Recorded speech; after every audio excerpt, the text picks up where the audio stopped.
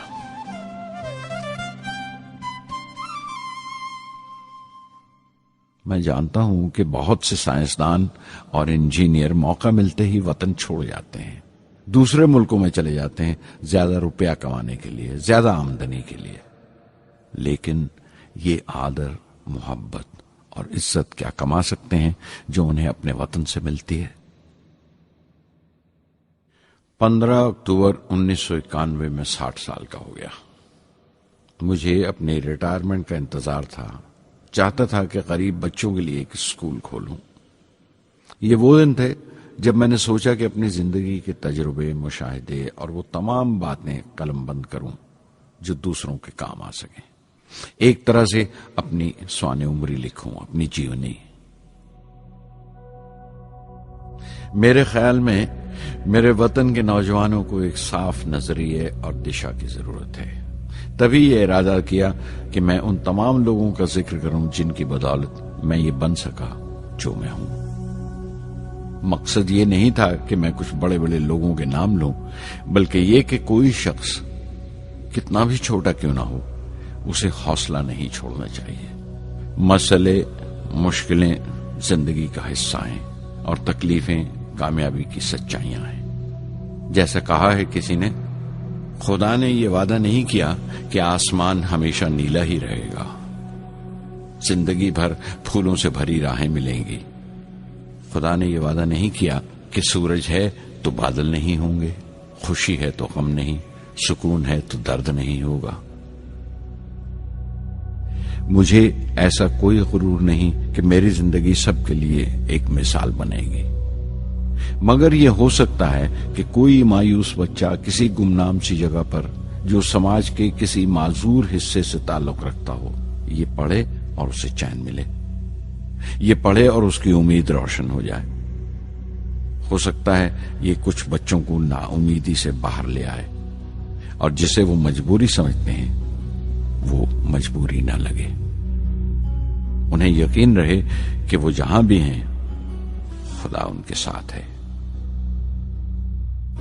کاش ہر ہندوستانی کے دل میں جلتی ہوئی لو کو پر لگ جائیں اور اس لو کی پرواز سے سارا آسمان روشن ہو جائے۔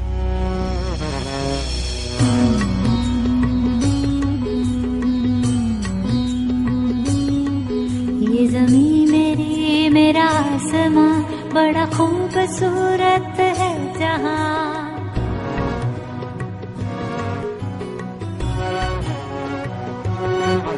یہ زمین میری، میرا آسماں، بڑا خوبصورت ہے جہاں۔ میری زندگی پرواز ہے، وہ فضا میری، میں اڑوں جہاں۔ میری زندگی پرواز ہے، وہ فضا میری، میں اڑوں جہاں۔ یہ زمین میری، میرا آسماں، بڑا خوبصورت ہے جہاں۔ کبھی دھوپ لیپ کے آسماں ہم نے سنہری کر دیا، کبھی دھوپ لیپ کے آسماں ہم نے سنہری کر دیا۔ پھر دھوپ باندھ کے پاؤں میں ہم اڑے ہیں ٹھنڈی ہواؤں میں۔ زمین میری، میرا آسماں، بڑا خوبصورت ہے جہاں۔ کبھی وقت اٹھا کے سروں پہ ہم اور آگ لے کے پروں پہ ہم، کبھی وقت اٹھا کے سروں پہ ہم اور آگ لے کے پروں پہ ہم۔ کبھی چھانی کھالی خلا کہیں ہم اڑے جہاں پہ ہوا نہیں۔ زمین میری، میرا آسماں، بڑا خوبصورت ہے جہاں۔ میری زندگی پرواز ہے، میری زندگی پرواز ہے، وہ فضا میری، میں اڑوں جہاں۔ یہ زمین میری، میرا آسماں، بڑا خوبصورت ہے جہاں۔ یہ زمین میری، میرا آسماں، بڑا خوبصورت ہے جہاں۔